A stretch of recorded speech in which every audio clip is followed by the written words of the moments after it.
All right. Well, hello to fellow friends out there. I want everyone to meet Dr. Ed. So Dr. Ed and I talked, it'll be about a month ago, just to kind of get the idea of what you did and why you do it, which we're going to talk about that today. But just for what I remember, you can correct me if I'm wrong, but you are a doctor and you've really started getting into the integrative medicine side. Your goal is that you want to kind of combine the Eastern and Westernized medicines together, in hopes to bring them together. And I know that you've done research into cancer and you've also worked with autistic kids, correct? Yeah. And you said that was like your favorite, right? You really enjoyed working with autistic kids. Yeah, I like the extremes of behavior, I think would be a good way of Yeah. putting it. Yeah. Oh, okay. I like that. So anyways, so that's kind of the introduction that I have for you. So I'm going to kind of lead in for you the what you do and why you do it. If you want to talk a little bit more about what you do, and then we can discuss your why. Yes. I was kind of thinking about this before we came on and spoke, and I think kind of the last 3 or 4 days have been a really good summary of the things that I'm currently doing. And I think if we talk about a few of the things that I have been doing, then you're welcome to ask questions, interrupt me, or I can just kind of flow through it and then you can ask me afterwards, or I can just talk and then you can stop me and then we can end the conversation, whatever you want to do. We can stop now if it's getting too much. But yes, what have I done? So what did I do just before I came to speak to you is something I'm really into, and you've already spoken to my good friend and colleague Richard, but I use movement as a way to optimize kind of brain health, the nervous system, mood, mindset, all of those things. So I went to train myself because I am currently on night shifts at the moment in my day job, obviously my night job, but I was feeling pretty tired and not particularly keen to talk. And the way I think about the nervous system is that it's only your state that's telling you that. So I needed to change my state. So the fun workout that I did 100 reps of all of these movements, and I did the first 50 breathing in through my nose with my eyes closed, and then I did the second 50 breathing out through my lips with my eyes open. And I've kind of been playing with this idea. So I started with the calves, listening to the chakra tune of the crown chakra sound bowl on YouTube. Oh. And then I did the hamstring and glutes, listening to the root chakra. And then I did the quads and the hip flexors, listening to the sacral chakra. And then I did some lat work, listening to the solar plexus, and then some chest work, listening to the heart chakra, and then some rear delts, listening to the throat chakra, and moved through all of those, listening to the different playlists with each muscle group, and then came out. Obviously, now I feel the word I would use is aligned, and I like that word because it links all of these ideas. The principles that I've been working on with Richard and Julian at StrongFit, seeing how different muscles can influence our behavior and how we think when we're training them. And this workout I kind of came up with myself, and I've been going back and forth with Richard. And I use it as a way, as I said, to align myself, and I feel like I can speak more eloquently after I've done it, and I feel lighter, if that's a good word, and able to articulate my ideas better. They seem to flow more easily. So maybe something for people to go away and try. So that's why I want to do that now. I feel like that would be a fantastic. I don't think I've ever thought about, you think of like when you meditate, focusing on your chakras and the different areas. But I don't think I've ever thought about what if I do it in the middle of me working out and then focusing on different areas with the different chakras. That's pretty. Did you come up with that yourself? Like, did you just want to try it yourself, or did you get it from somewhere? So I've been getting into the ideas that these ideas of energy and frequency and waves and matter and everything being connected. So if you kind of look into the theory of the chakras, which for people that maybe aren't familiar, they're kind of these energy centers in the body that in Western medicine we kind of describe as areas of nerves. So we have kind of the lumbosacral plexus, We have different groups of nerves moving up the spinal cord. We have a group of nerves in our chest where our heart is. We have a group of nerves in our throat called the cervical plexus. And then we obviously have the brain, and we have a more primitive brain as well. And each one is defined in Eastern medicine as a chakra, and each one has its own frequency and color. So I kind of had this idea that, well, we have 7 chakras, we have 7 colors of the rainbow, and we have different sound frequencies that seem to align with each one as well. So I was thinking, how can we help ourselves access those different parts of our body through breathing and moving, but also by maybe enriching the experience with sound and light and all of these fun things. So yeah, it's just been an interesting experiment. I make no claims it does anything in particular. It's just it's a fun thing to go play with and see if you have an experience with it too. And that's how I see training and moving, is you're supposed to enjoy it. It's not supposed to be a chore every day. Yeah, I'm definitely gonna try that. I don't know if you can send me the movements that you did, but I will go back and rewatch this so I can try what you did, because I feel like that is, oh, it's cool to be able to connect those 2 sides and put them in as one. Yeah. So when was this? When did you do this? About an hour ago. Yeah. Yeah. So well, I'm glad so you could feel good about coming here. So tell me about the last 3 or 4 days of what's been going on. Yeah. So before that, I did an analysis for a client of mine in their clinical metabolomics data. So there's a whole backstory, I suppose, that goes along with that, which is this framework that I use with clients, and that's outside of my kind of conventional medicine job, where we have a framework for looking at health in particular.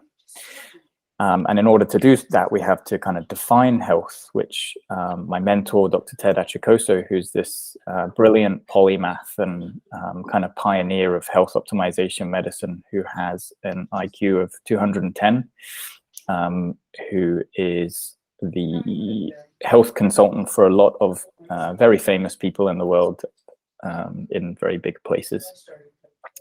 And he defines health as A+B+C, which is the absence of disease and the balance of anabolic and catabolic processes that are happening in the body depending on the life cycle of the individual. So the balance of anabolic and catabolic processes, these processes that either build up or break down, which are super important, we can measure those now, and we can measure health at the cellular level. So rather than looking at blood tests to see if you have illness or disease, we have these blood tests that I'm using to see how can you make your health better, and how can you therefore improve your performance and make it more sustainable, so you're less likely to become ill, you're less likely to suffer from signs and symptoms of diseases.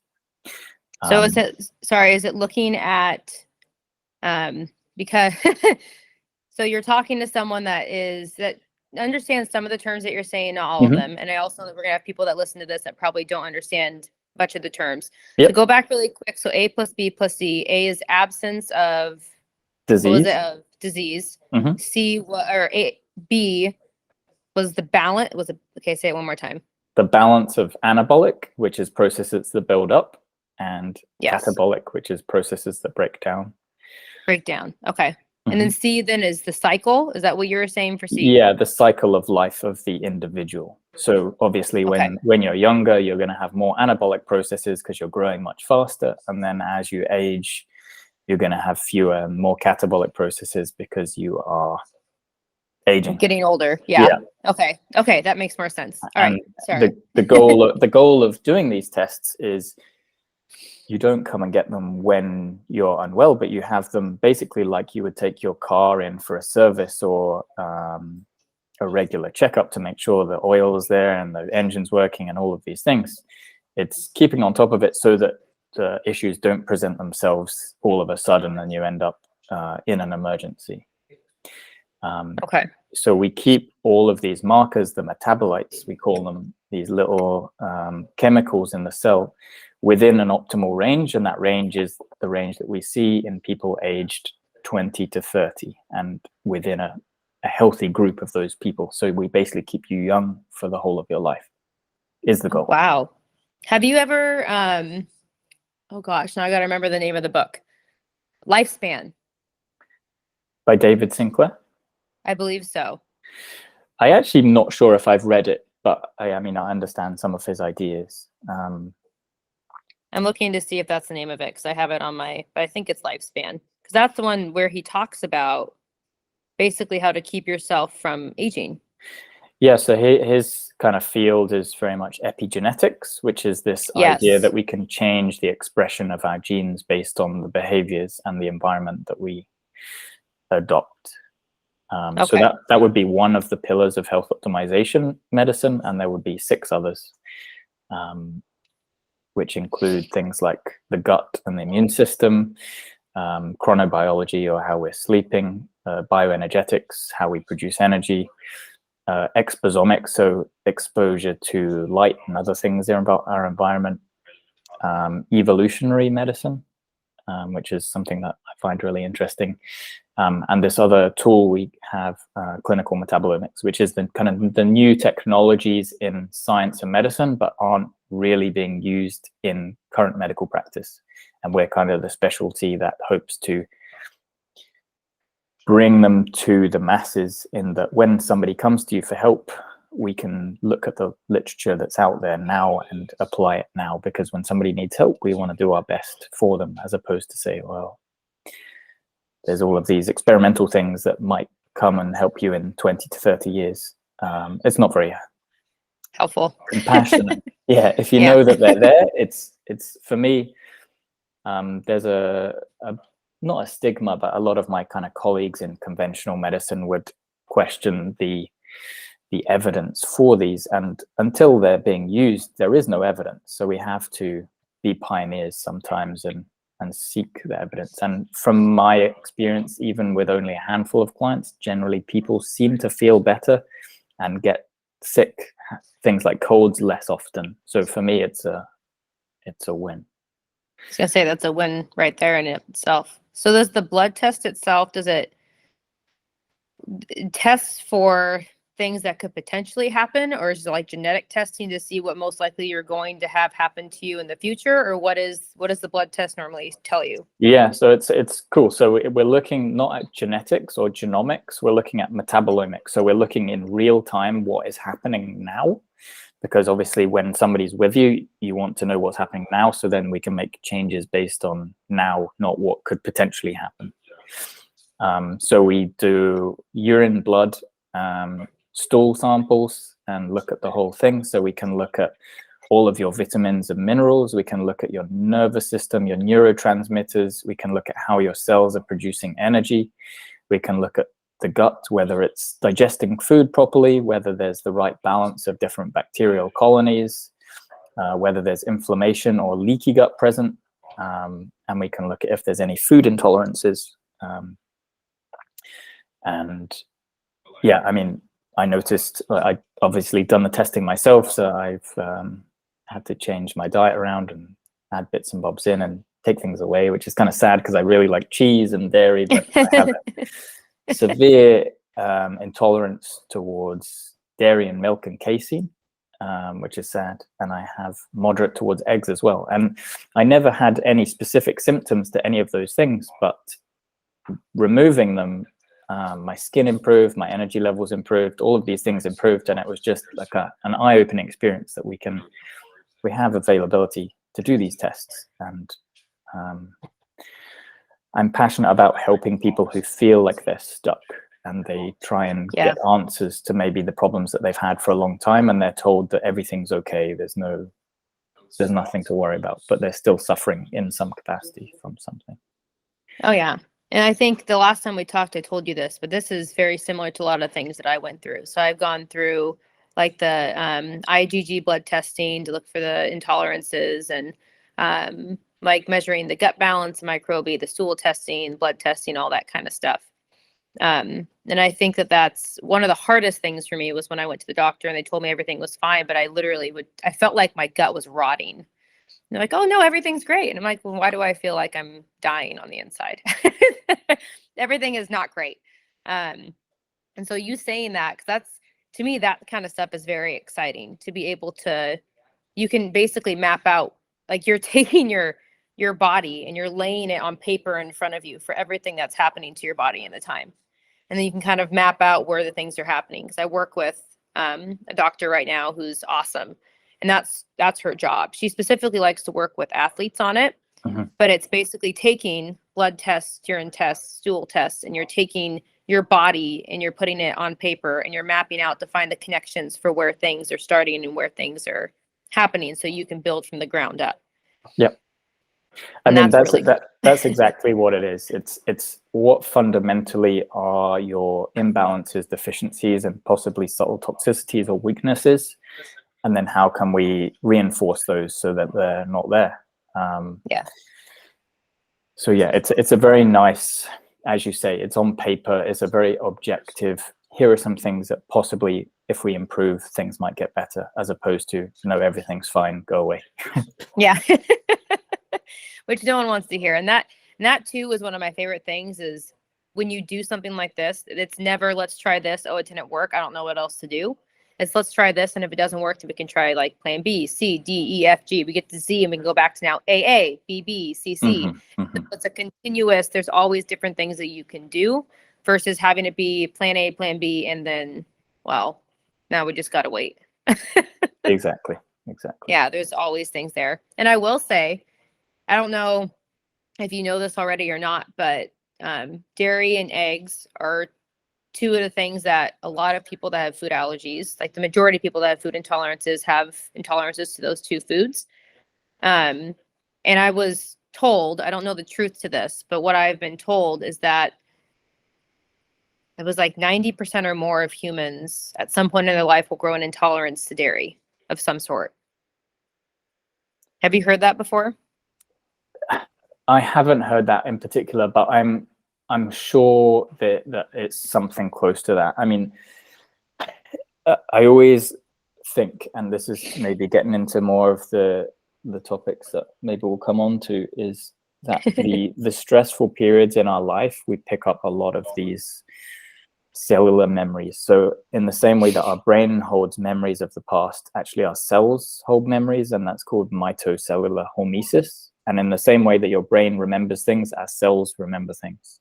And in the process of going through health optimization medicine, we don't look at or at least in my practice, we don't look at the body. We just look at these kind of colonies of cells. We have our own cells, we have bacterial cells, we have the environment always interacting with us, and we're sharing information back and forth. And it's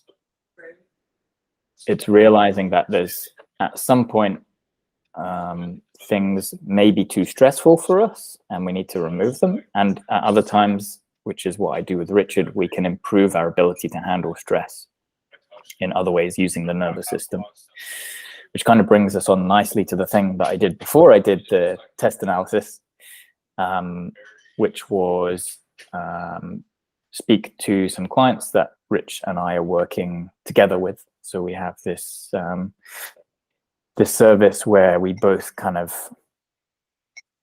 we work together. I use kind of my health optimization framework, which I've discussed, and he uses his framework, which is kind of very aligned, and it uses movement to access the nervous system and go at these memories that are potentially stored in our muscles or the nervous system in a particular way in order to help clients feel safer and then be more confident and perform better.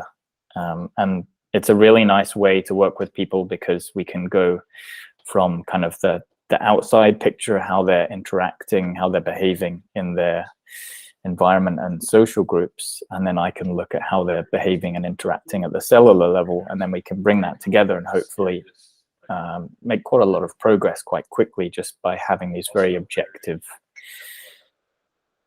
measures of what we see and how we can manage it.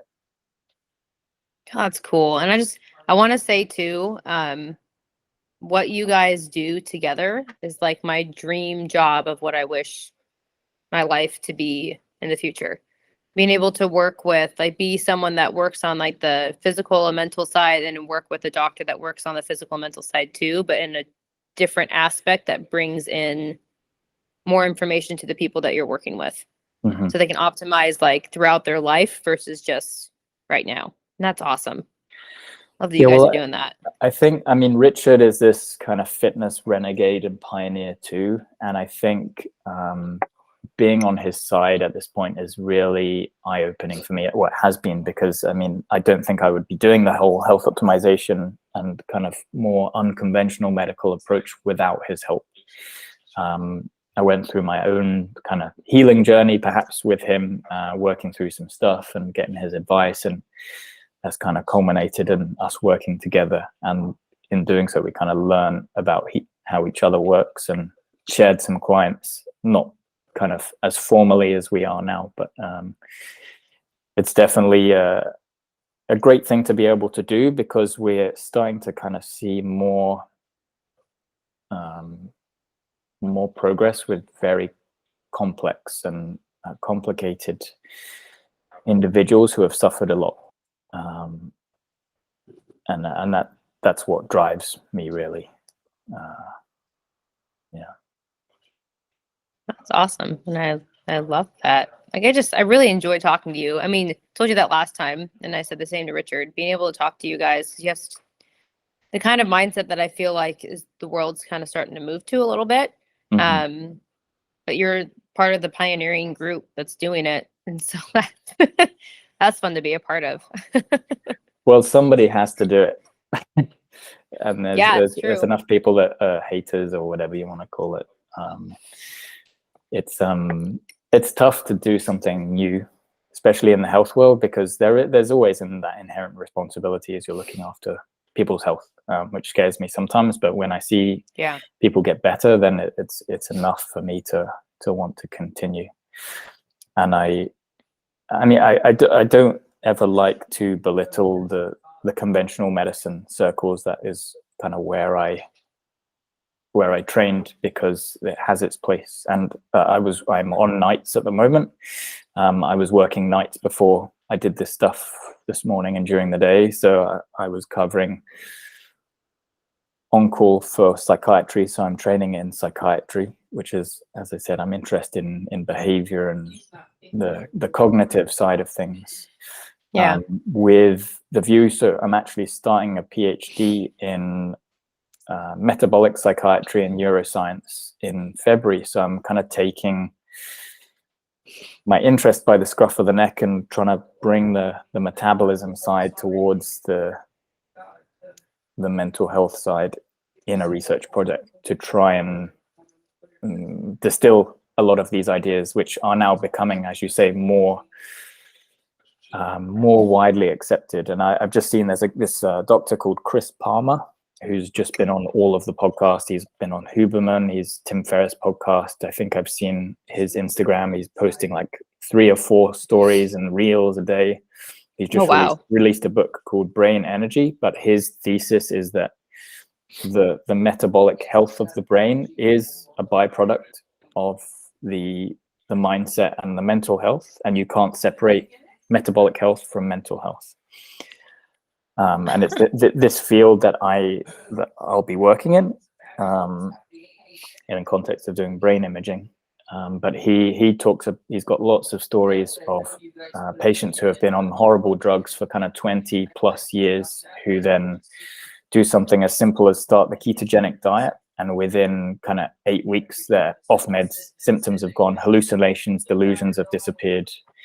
They're different people, and as a byproduct they've lost loads of weight as well, which is always a benefit. So again, that whole side of things is coming, and I think it will remove a lot of stigma from people who get in this trap where they think that they shouldn't be thinking the things that they are, but really their physiology is forcing them to think in that way most of the time.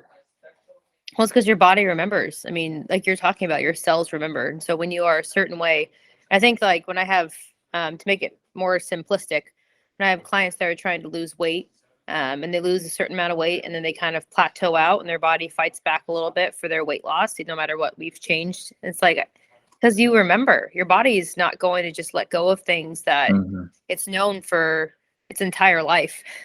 Or like when you lose a bunch of weight quickly, your body's going to bounce back and it's going to gain weight again, especially if you go back to how you're eating, because that's what it's used to. That's what it understands. So when you talk about the cells having their own mind and their own thoughts, like for how they, work, and I mean, that makes total sense. Because it remembers, it understands, like, this is what I'm used to. This is where I've been. This is what I'm comfortable at. So you really have to rewire and work through that. And I think that's why, some people obviously lose weight and then keep the weight off. But then you have people that have the yo-yoing effect, because they assume that when they get to a certain spot, their body's going to remember being the weight that they're at now. And so they go back to doing what they were doing, and their body's like, nope, we're going to go back, because this is what we know. This is what we're used to. This is what we're comfortable with. Yeah. And there's definitely, I mean, there's this whole idea that it's you can optimize the internal environment and the external environment, and then they need to kind of match. So for some people, the journey to weight loss definitely doesn't begin and end with food. And I think people, again, it's another trap that they fall into.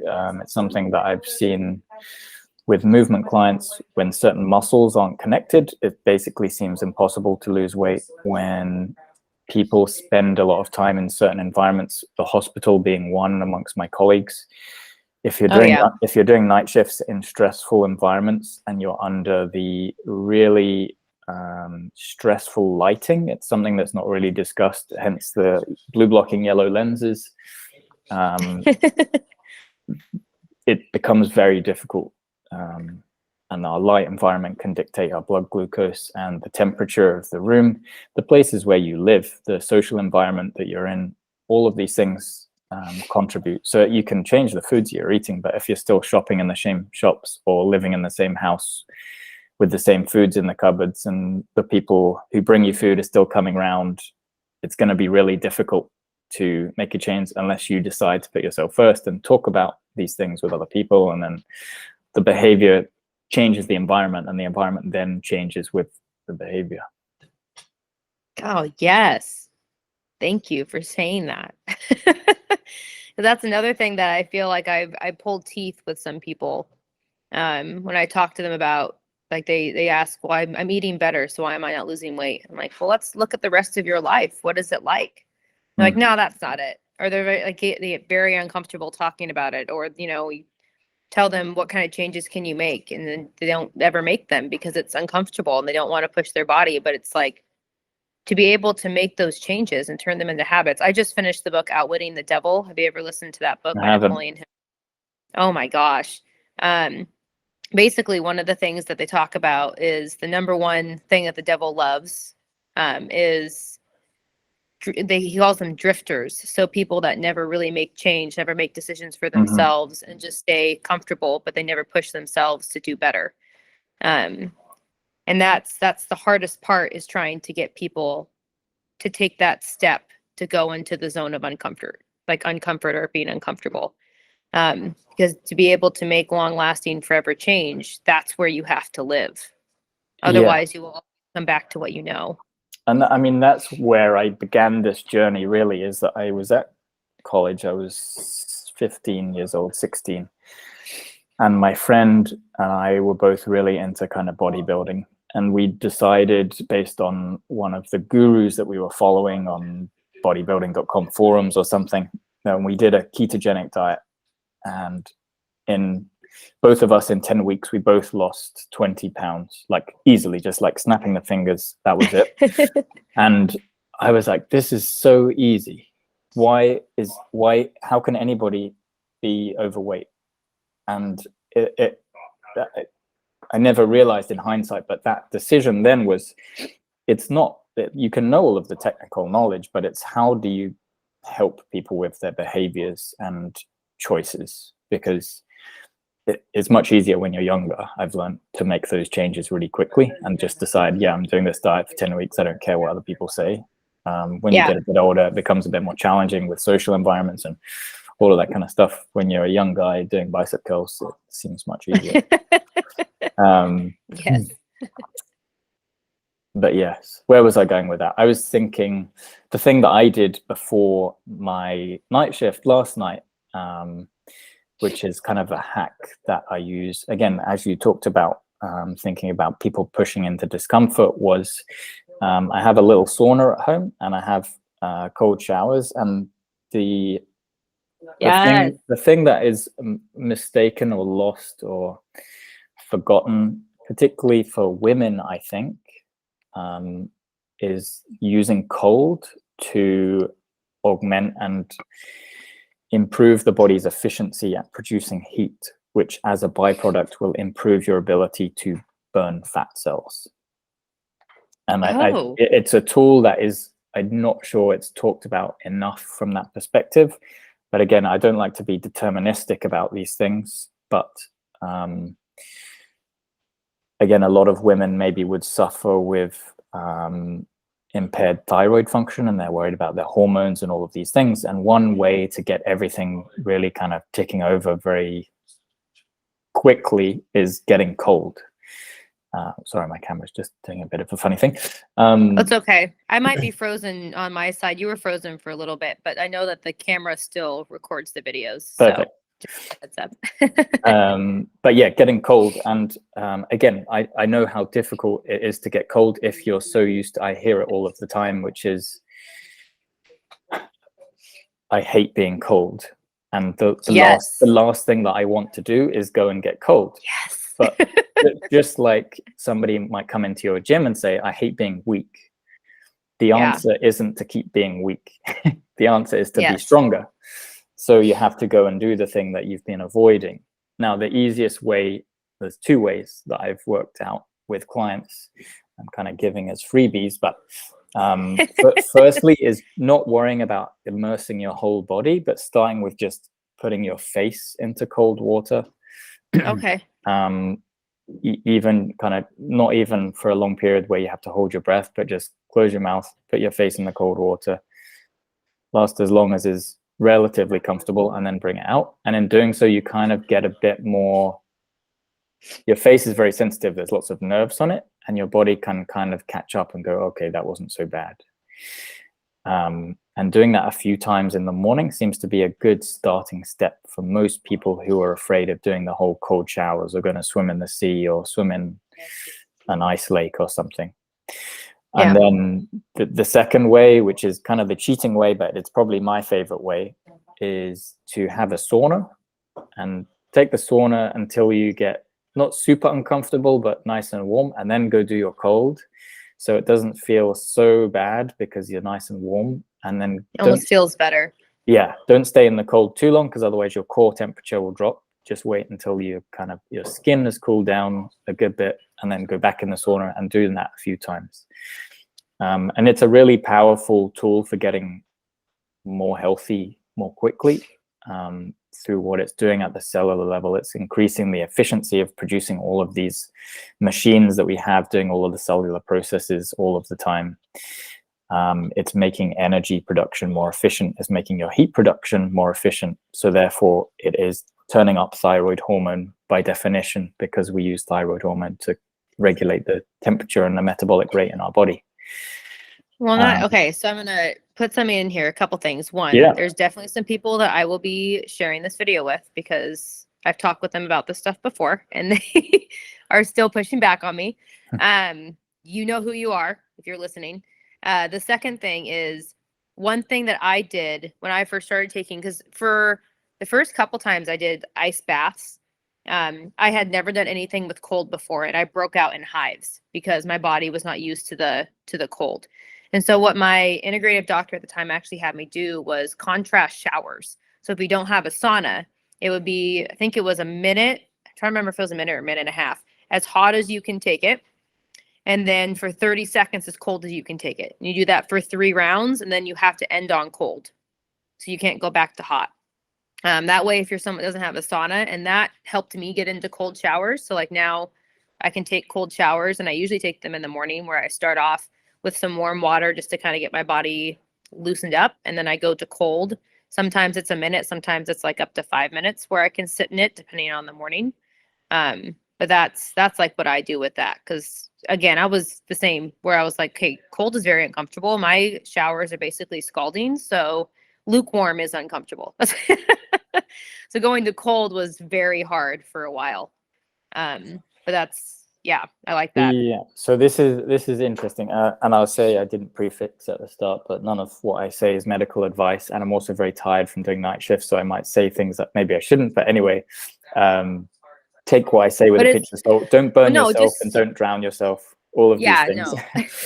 No. But I do think it's good to hear, even if it's not medical advice, right? Because when you're doing, I would say anytime you're doing. Advice. Yeah, anytime we're doing like an interview like this, never take it as medical advice because you're not talking one-on-one with anybody. You're just giving out basic information, right? Exactly. But I will say being able to hear it from someone in the medical field who has experience with this with clients, I think is very powerful. Because if just any old Joe was to tell someone on the street, hey, if you take cold showers, that might help you, they'd be like, fuck? Like, no. But then if you hear someone that has had experience with it, and experience with clients with doing that, I feel like that does help people to be like, all right, well, maybe it's something that I could potentially try. So I do appreciate that. Great. And just one thing to pick up on is the hives that you got, the urticaria, can be a sign of, and this is something that I learned from Jack Kruse, who's kind of a pioneer in the quantum biology. And he actually got famous because he lost weight only by doing sunlight exposure and cold therapy, and he lost like 130 pounds in less than a year or something. Oh my gosh. But he has a guide for cold therapy, and actually he says if you develop the hives or the cold urticaria, it's a sign that you probably have a higher ratio of omega-6 to omega-3 fatty acids in your skin and your cells. So it's something that I pick up on in client testing, but also it gives me an idea if we don't do the testing that it's something maybe you need more omega-3s in your diet, oily fish, etc., because the one important feature of the fats that we eat is they almost create the we have fats that are more like oils and we have fats that are more like butter or more solids, and the foods that you eat and the fats that you eat will dictate how solid your membranes around your cells are, i.e.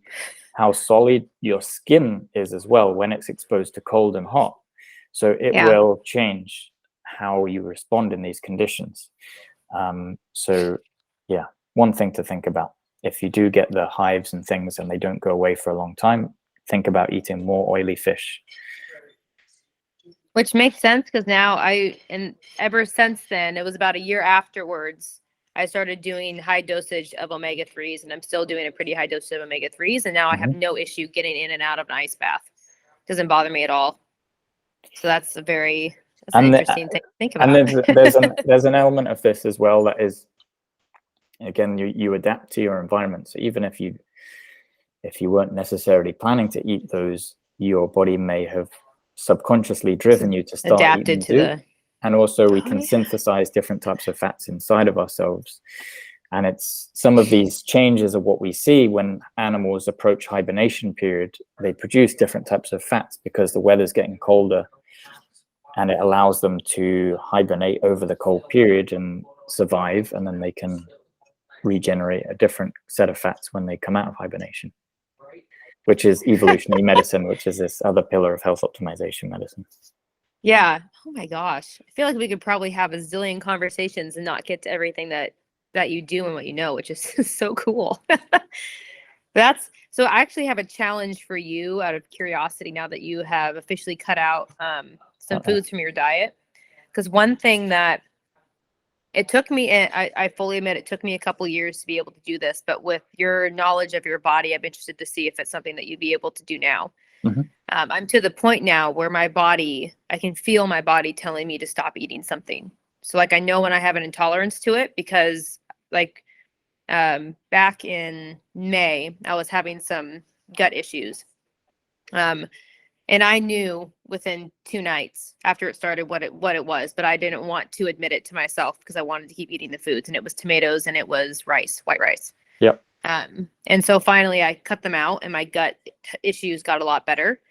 Well, now my body doesn't, for the longest time, my body wasn't craving any of them. So because it was an adverse reaction, my body was telling me so I'd see rice or I'd see like, salsa or pasta or something, and I would have no want to eat it because it wasn't something that my body wanted.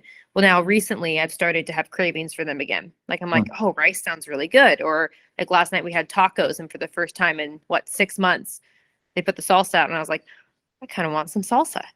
And so far, no adverse reactions. So that would be my challenge for you, especially with dairy is a little different. And I think you probably already know this, but like if you don't eat dairy for a while, the enzymes stop being produced. And so that's when you get like severe lactose intolerance because you just don't eat it enough.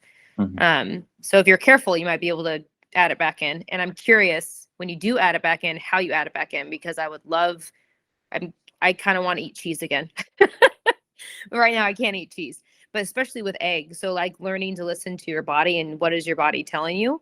I'm curious if that's something that you'd be able to kind of understand and listen to and see if you'd be able to get feedback on it. I've always been quite intuitive from that perspective because I went through the whole bodybuilding phase, but had a bit of a health hat on as well. So I could tell like if I had sweet potato versus normal potato, I got a layer of like water under my skin because I was always pretty lean. So I could see on my abs if I'd had something that didn't agree with me. Or at least that was my interpretation of it. Yeah. I mean, for me, again, this is a philosophy that Rich has instilled in me. I will generally eat most things if I'm in a social, enjoyable environment, and I won't let my preconceptions limit my enjoyment of life. And if I'm in those positive environments, I don't get symptoms anyway. If I'm truly in the moment, then it doesn't come. And as I said, I didn't really have symptoms before. It was just a case of I had a pretty stressful last year with some things that were going on with family life, and I know that I was abusing and I was eating foods that they were satisfying in that they were filling, but I knew that they weren't nourishing me, and I was eating too much of them. But I was just eating because I needed to eat, and I thought if I stopped eating, I would probably just stop eating because I was in a kind of in a slump, which kind of matches up. And I don't think I'm not worried about it, and particularly with the work I've done on the movement side of things. Again, certain muscles, I think you can wipe clean the slate of these intolerances with certain workouts. And certainly when I did the movement ayahuasca retreat with Rich in April, something drew me to wanting to have bread again. And I haven't had an issue with bread since. So it's very interesting. Well, that's, and there's never, like you were talking about before, right, with how to lose weight, and there's so many different facets that go into it. People just assume it's like working out and eating right, when it's really not. For some people, congratulations, it is, but for the majority of people, it's not, right? I think it's the same for when you talk about like food intolerances, because I used to tell myself that food would hurt me, and so I would eat it and I'd feel sick, versus telling myself that this is going to make me feel good. And as soon as, like, I laugh at myself now because I look back, and my doctor had told me, she goes, before you eat, I want you to thank your food. And she goes, I know it sounds silly, but do it out loud. And so I would sit there in front of my food, and I would say, this food is going to nourish me. This food is going to make me feel amazing. This food is exactly what my body needs, and I'm so grateful for this food. And I'd say it out loud before I ate. And then it took, it wasn't automatic, but after about a week of doing it, my body started digesting the food better, and I started feeling better eating it because I started believing. And so when my cells were breaking down the food, my cells were like, oh, this is actually good for me. And then I was able to digest the food correctly. And so that's, again, it's not just as easy as cut the food out and then put it back in. It's cut the food out for a little bit to allow the inflammation and the stress to kind of dwindle. And then how can you mentally allow yourself to feel good about this food again so that your body can now use it and digest it? Exactly. And this comes back to that metabolic psychiatry idea, is if you can get inflammation down in the whole system, in the gut, in the cells, then your thoughts will become clearer and you'll make better decisions off the back of it. You'll feel safer and all of these things will be allowed to happen. Yeah, it seems limiting at the start for people perhaps to change their diet, but there's been a couple of really interesting recent papers which talk about kind of risk of dementia, and it seems to be that really like novel stimulus in any form is really important for keeping your brain and life healthy, i.e. that if you have cataracts, i.e. if the front of your eye gets cloudy, you're at increased risk of dementia, which is immediately reversed if you have that replaced. So your ability to see and see things is important. Same with hearing. If you lose your hearing, same thing. So, I mean, eating a food that you've never eaten before is a way to break these old patterns and habits. It might sound really simple and easy, or acting in a different way when you do eat the food, because you'll find yourself eating the same food at the same time in a comfort kind of way. But as you say, if you become present, if you thank it, there's a very interesting, I think he's probably the top biologist in the world these days, Michael Levin. He's done a TED talk. I listened to his podcast. Oh, awesome. To it, yeah. And he's starting to link these idea of Eastern and Western medical philosophies, in that there's an electronic communication network on top of the cell, almost like a software. So we have all these hardwares that are controlled by the genes and the epigenetics, but they control a software. And by giving the body and the cells these novel inputs, you can influence the software to do something different. So it's almost like updating your phone in a way that you don't have to buy a new phone. You can just download a new app and then you can do something different. And again, this is what I think Rich has started to tap into with the movement that the work that he's doing, is he presents people with these novel experiences through workouts that are then able to kind of reset the system in a way that it feels safer and can move past these past traumas. So can I just, I'm very interested in this. Again, not medical advice, and I understand that, but just to kind of summarize what you had said prior. So you're saying that there's a chance to be able to, like, what's the word I'm looking for? To minimize your chance of getting something like dementia by challenging your senses. Yes. So like if someone, because the way that I see it is like, if you're getting older, right? As you get older, you tend to find one place to settle down. You don't really travel very much anymore. You tend to go to the same stores and eat the same things. You tend to see the same people, tend to talk about the same things. And so then now you're not challenging all of your senses versus, so if you're able to challenge yourself more, see new things, taste new things, listen to new things, and like learning consistently throughout your life, even as you get older, then you're more likely to like get yourself away from something like dementia. Absolutely. And I think the key word that you used is learning, because again, it comes back to that anabolic versus catabolic balance, the processes that build versus that break down. When you're a child, every single thing that you do is a learning. You take a step, you've learned something. You fall over, you've learned something. You take 2 steps, you've learned something. You see a new face, you've learned something. You see a mirror, or like every single thing that happens is novel. And we get to a point probably in our 30s, 40s, where we've seen most of the things that we're going to see. We've probably seen more than 90% of the things that we've ever seen and will see. And it's challenging that, like, that few percent, that there's always something. And I maybe it sounds morbid. I've always kind of feared death, but I think that probably has always driven me to want to learn and understand more in the health sphere. And I kind of this link between the movement and the traumas and the novel stimulus. Going back to the last couple of days before my night shift yesterday, I saw a client who came to me. He was referred by somebody. This was purely from a movement perspective. He's been struggling with a hamstring issue. Came out of lockdown, wanted to play football with his friends, went to kick a ball, and the hamstring kind of just went into an uncomfortable spasm. Oh, I don't know if it tore or not, but he went to a massage therapist who said that they didn't think they'd be able to help. But in the context of discussing the hamstring and the histories and having quite significant physical health traumas from the perspective of almost dying, being in the hospital for some reason,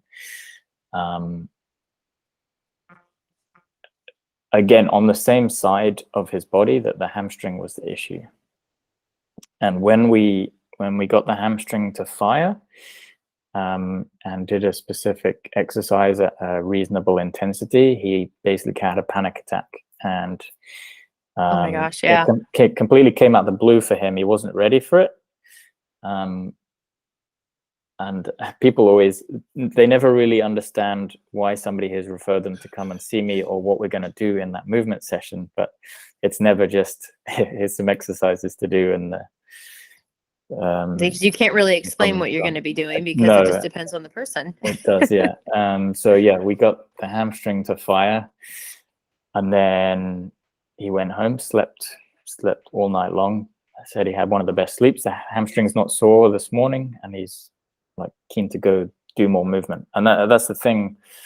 That's why I like the movement side of things, because if somebody can move better, then they can again go and experience all these novel things in their life, and then live a better, longer life at the end of the day. And I think, again, it's one of these traps that people fall into. They have chronic pain, or they think that there's only one way to do exercise. And another population of people that have suffered from that perspective, there's this condition called chronic fatigue syndrome, or myalgic encephalomyelitis, I think is ME. I always get the long version wrong, but these people have had a really tough time from a medical perspective, in that they've never really had a good answer for why they've ended up in the situation that they have. They basically aren't able to get out of bed. One of the therapies that was described to benefit them is this thing called graded exercise therapy. And actually there's been, I think, even legal action against that guidance, because it caused a lot of issues for them, in that again, the nervous system has to be safe and ready to do exercise. So I wanted to test this theory. So I think it was 3 days ago, I went to see this guy who has quite significant chronic fatigue, and we did this exercise called the Swami, or the oblique opener, that I don't know if Rich talked about on his episode. No, but I've seen him do it on his Instagram. Mm-hmm. It's essentially a rhythmic breathing exercise that allows you to connect to all of these structural muscles in the body that are linked to the parasympathetic vagus nerve. And we did a pretty long session of this, and he said that he felt good. He slept all night again last night, and said that happens like once a month, maybe. And he didn't feel tired in the way that exercise would normally make him tired. So again,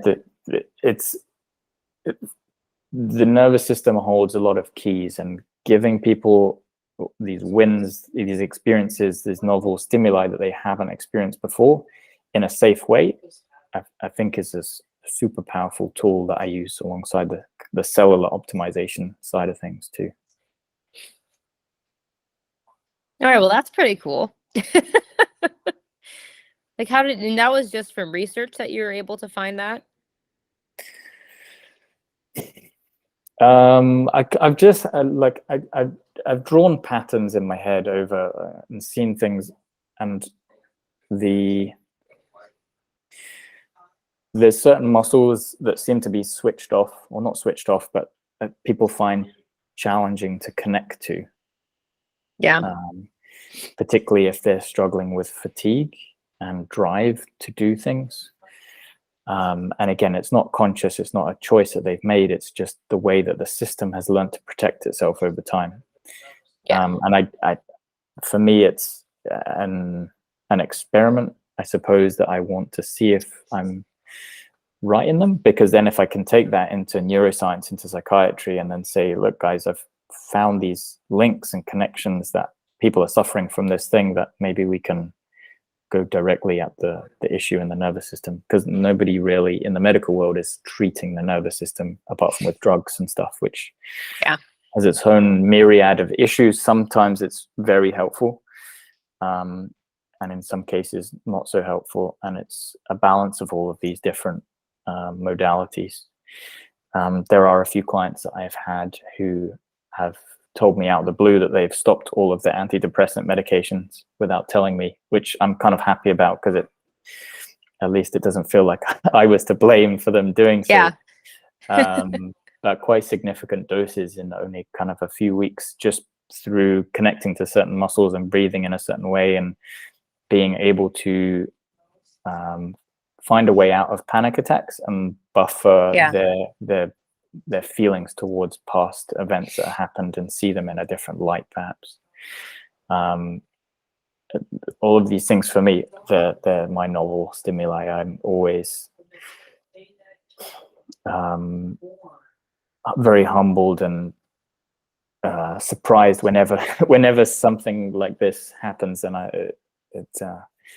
it keeps me eager to learn more and understand people better, because there's a lot of people suffering in the world at the moment. There's too many, and I think that's one of the biggest issues right now. I mean, it's good because then you know that you have a lot of people that you can work with to help get them better, and then you have a lot of like clients that you can learn from, right? But then it also sucks because it's like, well, I still have a job, because people are going to be constantly like this. I don't think that there's going to be any shortage of people that are going through chronic pain and health issues anytime soon. No, and I think that's why I'm naturally drawn to the health optimization approach, because we frame things in a positive way. Is how can we make things better, as opposed to how can we take away your negatives, if that makes sense. Oh yeah, no, because then you're definitely framing it. Because I think there's beauty in helping someone out of a situation with long-lasting effects versus telling someone, I'm going to take your pain away. And maybe it happens pretty quickly, but how did you do it? Right? Yeah. Like normally if it happens fast, it's not going to be long-lasting. But if you can teach someone, I mean, it's the whole, right? If you teach someone how to fish, then they can feed their family for the rest of their lives. It's that novel learning experience that we've talked about. Yeah. If they can learn the lesson and get better at the same time, then they will keep the lesson for the rest of their life. And the cool thing too is I think that also will connect them to helping others with it, whether it's connecting them to you or to someone else, or just to give their story. And that's the most important, right? Versus just being like, yeah, I woke up the next day and I felt better. It's like, well, what did you do to get better? Well, I took this medication. Versus being like, you know what? These are the changes that I made, and I started here, and over time I got to where I'm at now. And now it's long lasting because now it's habitual, right? These are the habits that I created to get me to this position, so that for the rest of my life I can be healthy. And I know that I can because I've done it. Yeah. And I mean, I've got one or two clients who have got to the point where we've maybe known each other longer than a year, and they know they know my way of doing things, and now it's their turn to go and help others with their way and use the stuff that they've learned from me. But there's certain people that we connect to, and we can help those people, and there's certain people that we don't naturally connect with, and that's fine. But there is somebody for them out there, and I truly believe that. And again, these clients and who have become friends of mine can take all the information they want from me and go and put it into their own practice, and then go help. Again, it's this, I don't know what the phrase is, the circle of six or whatever it is. If another people help enough people, we can make a lot of progress very quickly. I think there's just a perception and a belief that needs to happen. And I've more recently got into Joe Dispenza, who you may or may not have heard of, but he's influenced most of these areas actually. And even with the breathing in with my eyes closed and breathing out with my lips open during that workout, is he has this meditation called the blessing of the energy centers, and he gets people to focus inwards and then focus outwards. And that's my approach, is that breathing in on the concentric part of the rep and breathing out on the concentric part of the rep is those two sides of each chakra as well, each energy center. I'll tell you what, when I messaged you about my husband, and then you told me, like, that sounds like he needs to get into Dispenza. And so then I went online and I found a Dispenza podcast and I listened to him, and I sent that to my husband to listen to. And since then he has been on it. He has been loving Joe Dispenza, listening to a lot of his meditations and he does meditations with him every single day. Awesome. He's really been focusing on that. So thank you for bringing that up. So that ripple effect really took a positive turn. So thank you for that. Well, and I think the ripple effect is certainly something that Joe has, or Dr. Dispenza, I should say. I'm not on first name terms with him, but that he's taken, in that he's now having, I mean, his retreats are like 5 days long, and he's getting up to, like, I think in some cases, like 5,000 people meditating in one room. And I can imagine the power of that. If you're even in the vicinity of that place, you could probably feel it. And that's the research that he's doing, is that creating coherence in one brain and heart at the same time, and all the energy centers is a powerful thing to do. But when you've got 2,000, 5,000 people in a room doing exactly the same thing, you can almost magnify the effect. And there's studies that show in a population, if a certain threshold of people meditate, then crime goes down. And yeah. Well, it's the energy, right? I mean, it's like, if I'm trying to think of anything energetical, right? If you have just one of it sitting by itself, that thing will feel its energy, but you won't feel much of it. But if you take that thing and you multiply it by, I mean, it's like a car or a vacuum or anything that has some type of energy that's radiating out of it. I mean, like, it's if you sit in a room with one dog, you love that dog and you're having a great time. But if you sit in a room with 100 dogs, oh my gosh, it's like I'm the happiest person ever, and I'm just exploding with happiness because all these dogs, right? And so I think I don't think people understand, whatever you surround yourself with is what you're going to be. Exactly. So, like, that's the gym that I work at. The reason why I chose it is because the people that work there, the guy that owns it, the energy is unmatched. For, like, when I go, I'm constantly challenged, but my energy is always brought up. And if it's low, I'm questioned, right? In a sense of like, hey, what's going on? Because they can feel the energy drop. Like, if someone is high energy, we all know right away. If someone's low energy, we all know right away. And it's like, all right, what can we do to get your energy back up?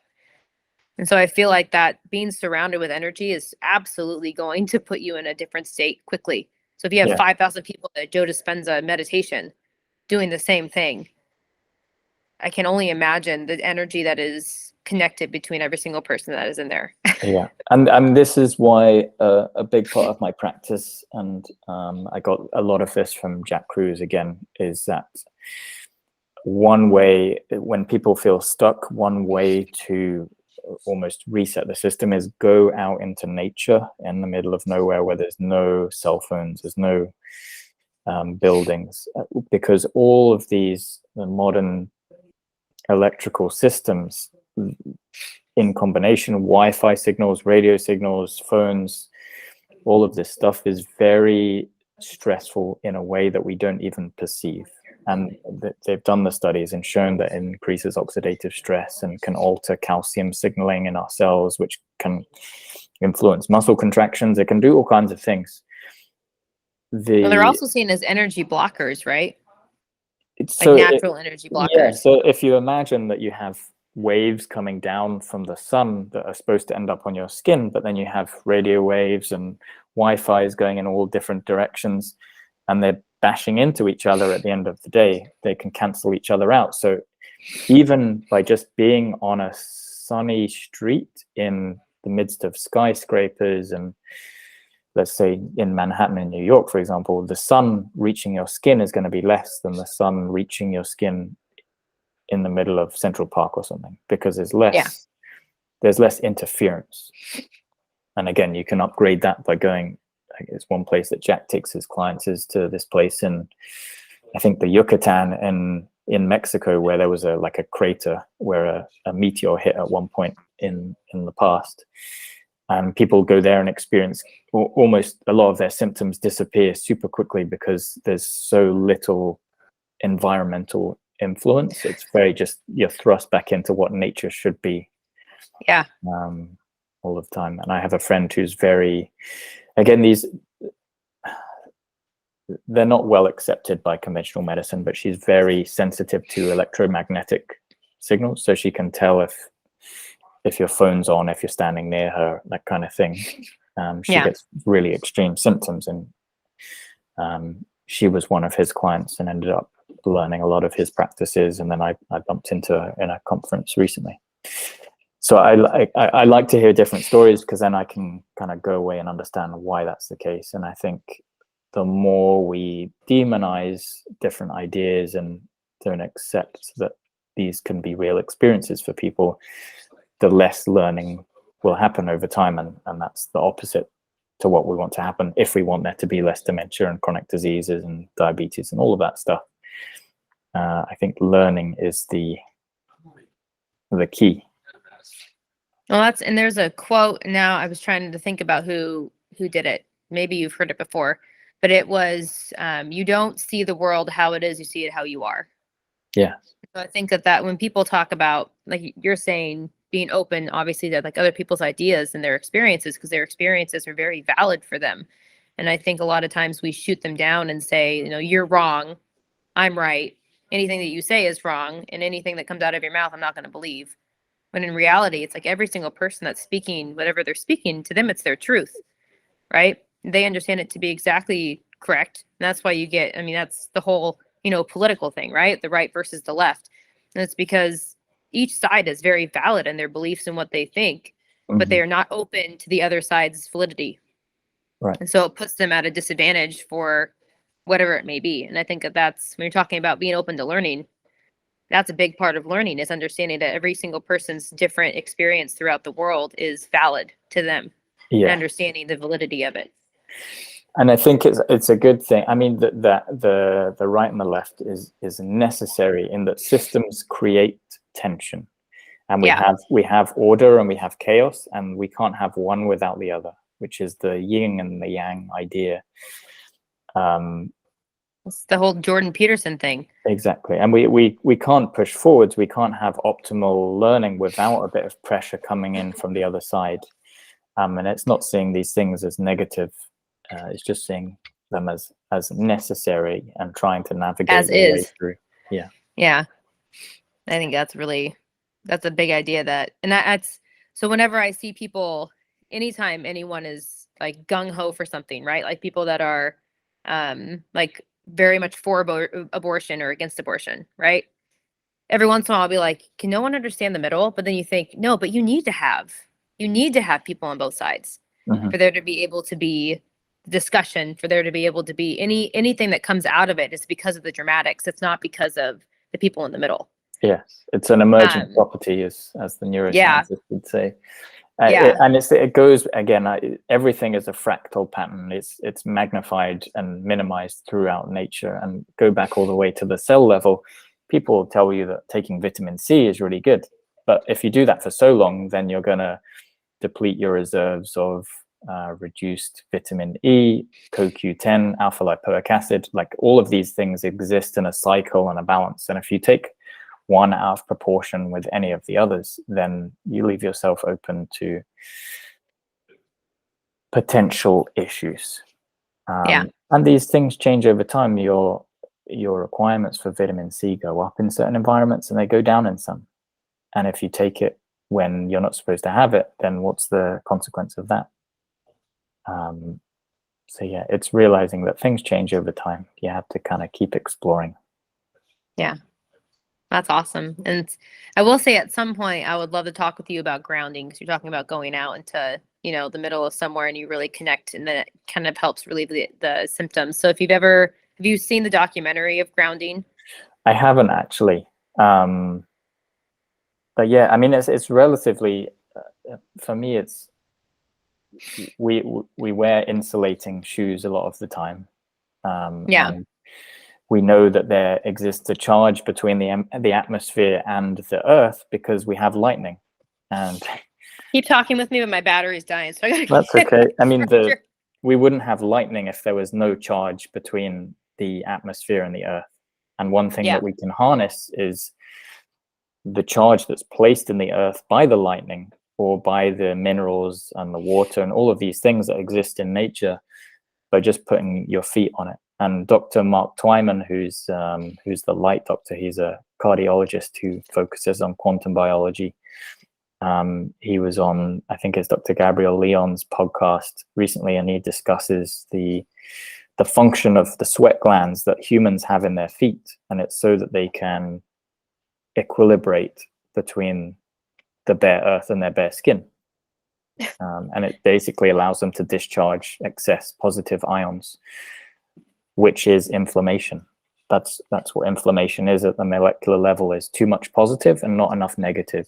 So the way that we can balance that issue out is by having more negative, which is either from food in the form of food electrons that we take, or it's other ways, either getting light or putting our feet on the bare earth or spending time around water. It's so funny that we have zero trust in our bodies, although our bodies know so much more than what we give them the ability to know. I feel like as a society, we have very little trust in being able to trust like our bodies, but in reality, they know everything that you need to know. Well, I think the key paradigm, and it's one that Western medicine uses, is when you break a bone, all you have to do is put it in the right place, and then it will heal itself. Yeah. You don't take a drug to help you heal it. In fact, you should probably not smoke, and you should probably not take anti-inflammatory medications because they impair the bone healing. There is one thing that they have shown to speed up bone healing, which is bioelectricity and red light therapy. Both of those things provide energy to the body in a way that it can harness to remodel the bone more quickly. And another one would be resistance training.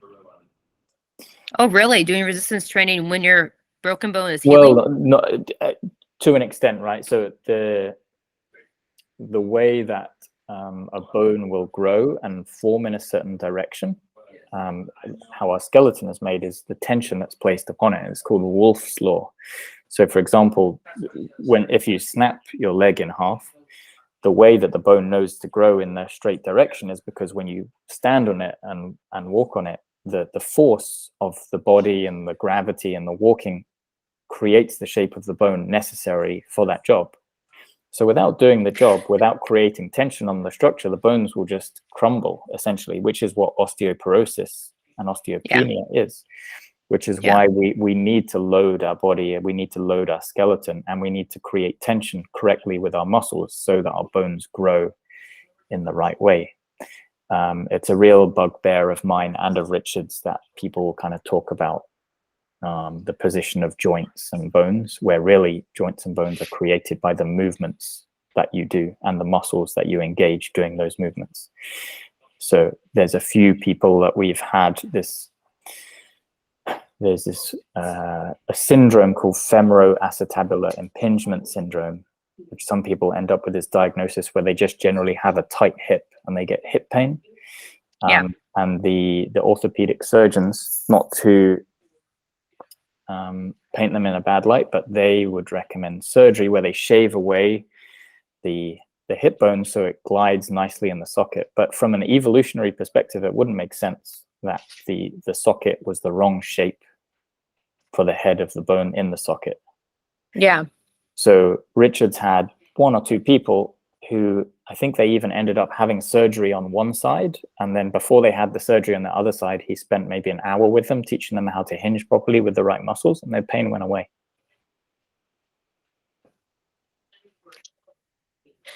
That is so beautiful and so maddening at the same time. Yeah, it is, isn't it? Which is why I'm always trying to learn, because if I can reduce somebody's need for surgery, the risk from surgery, all of the things that go along with surgery, the surgery itself is a trauma. And the medical system isn't built to manage the psychological impact of surgeries. You get the physical surgery, then you're at home, and then you recover. All of these things have an impact. That's and just like when you talk about how Western medicine, Eastern medicine, like Western medicine has what it's made for, right? And so if you have trauma to something, like you shatter a bone that is gonna, like, it can't necessarily heal on its own, at least not in a functional way. Or if you blow your knee out and you have tears all over in your knees and you have to get surgery to fix them, like that to me is when surgery is necessary, is to put things back when otherwise it would not heal, maybe in a correct way. Or to save your life, a few organs. Yeah, and all exactly. Of those if things. you get shot or something and you have to get the bullet out, right? Or if you have failing organs and you have to go in to be able to, help them. But if you have an injury, not even an injury, but just something where over time you have something that's causing issues, like, and nothing happened to make that happen except for the way that you walk or the way that you stand or the way that you move your body, or if you're someone that sits way too much, or if you're someone that is constantly standing but not moving and you shift your weight from side to side, or you stand on one side of your body too much, or whatever it might be, right? That is not surgical necessity, which I think, and a lot of health insurances will try to like go to physical therapy first, like do this first to see if this helps. But the issue is our physical therapy system really isn't that strong. You can find some great physical therapists out there, but I also know a lot of people that have gone to physical therapists and they set me on a bike for an hour. Like I had a client who had a torn meniscus, got it, had surgery on it to help repair it, came back and she went to physical therapy and she goes, it's just an hour on this stationary bike. She goes, nothing else. And so then she would come work with me and we would do like resistance training and really like working the muscle to try to help get the knee to get back to the strength that it was before. And what she did with me was way more helpful than what she did with physical therapy. And so I feel like there's such a broken system that's in place for the best, but it's hard when there's so many holes in that system for it to not really work the way that it should. Yes.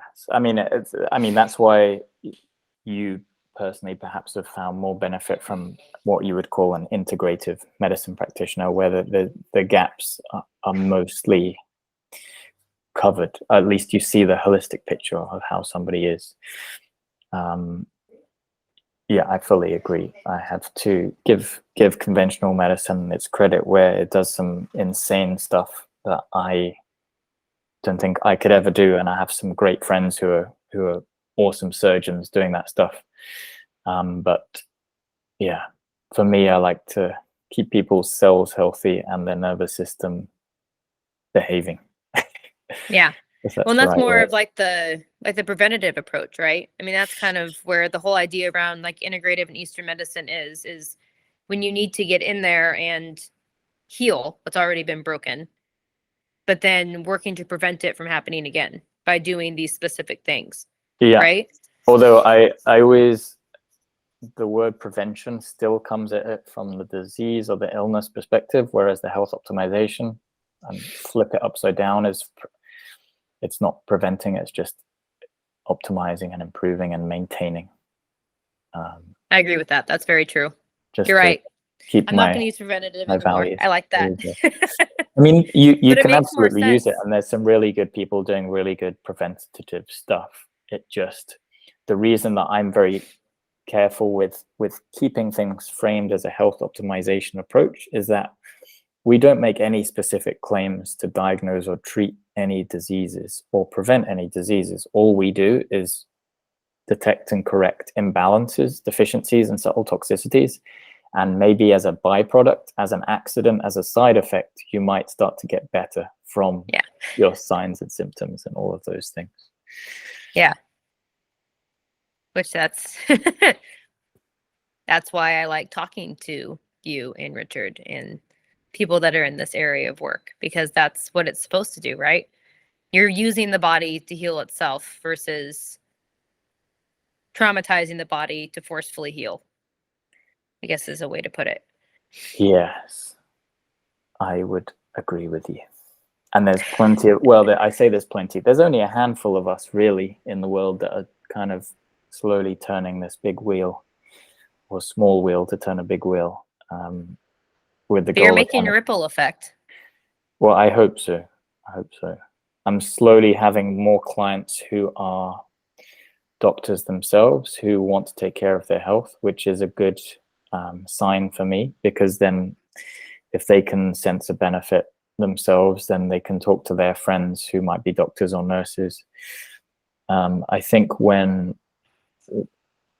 being a doctor in the conventional system is super demanding, you're not sleeping very much, and you're constantly bombarded by traumas that you're seeing and dealing with, some of which might be your own as well, and you have to keep working, and the conditions are pretty harsh. So I think the day where doctors are more of a role model from a health perspective, then the patients, because there are patients as well who do rely on the medical system overly, and that dependence doesn't foster learning and positive behaviors for the future. So the ripple effect, I hope, will take everything in the right direction. And again, the nice thing about making no claims is I'm not necessarily trying to sell anybody anything. I just hope that they will make better decisions for themselves. And if they want to understand what those are, then I can help them seek them. But most people can find them out for themselves too. Yeah. It's just whether or not you want to spend the time doing that. And I think that's the beauty of having people like you. It's like, yes, we can go online and we can research it and find it out ourselves. But being able to have someone that has not only helped other people, but has gone through it themselves, I think is a huge factor as to why you have such a ripple effect. And just remember, I mean, as cheesy as it sounds, and sounds really cheesy, but it's just one person at a time. Like, it's helping one person. If you can help one, and then the next time someone else comes around, you can help them too. I mean, that's the effect that you're creating. So yeah, I had a mentor that used the phrase one bite at a time, as if we were zombies. I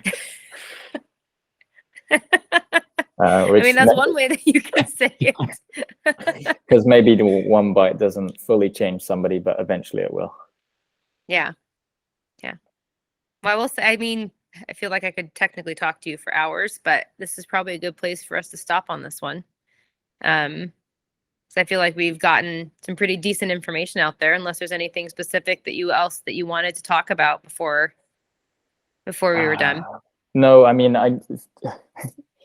so I took the structure away on my own kind of tangent at the start, but the other thing was my driver, which we've probably touched on, and not necessarily to leave things on a more emotional side, but I think my driver, I can't remember if I talked to you about this in our first call, but I had a scientific mentor when I finished my first degree in biochemistry before I went to work with autistic kids, and he taught me a lot about the way I perceive evolutionary science and evolutionary medicine. We published some papers together in kind of very basic cellular pathways that link to cancer biology. But a year after I left, he committed suicide. And it was a big thing for me to think, I don't understand. Like, he's a very scientific, very logical, rational person who seemed to understand science and how living things are working to a really expert degree, and yet he thought the choice to end his life was the right choice. And that kind of set me on this journey of understanding why people do the things that they do, and hopefully, again, one bite at a time, we can prevent those choices being made in whatever way is accessible to somebody. Some people don't like to talk, maybe they want to move. Some people want to optimize their cells, we can do that. Some people want to do a different diet, we can do that. And there's all these ways to change your physiology, which eventually will change how you feel. So I guess that's my last message is there are ways to change. So if you feel stuck, then reach out to whoever it is. It doesn't have to be us. Thank you, Dr. Ed. Thank you very much for having me. Yeah, I really appreciate it. And thank you for sharing this information. I better go eat before I have to do another night shift.